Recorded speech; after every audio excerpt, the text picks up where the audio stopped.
পলাশ সাহার মৃত্যুর পর তার মা আরতি সাহা যেন পুরোপুরি ভেঙে পড়েছেন। একমাত্র ছেলেকে হারিয়ে দিশেহারা এই মায়ের পাশে দাঁড়িয়েছেন ঢাকার চলচ্চিত্রের জনপ্রিয় অভিনেতা ডিপজল।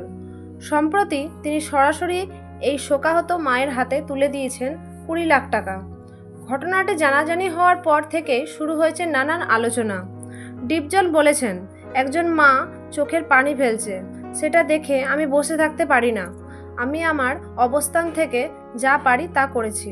ডিপজলের এই মানবিক পদক্ষেপে সামাজিক যোগাযোগ মাধ্যমে প্রশংসার জোয়ার বইছে। পলাশ সাহার মা কেঁদে কেঁদে বলেছেন, এই টাকাটা আমার ছেলের মতো একজন মানুষ দিল, আমি সারা জীবন তার কাছে কৃতজ্ঞ থাকব।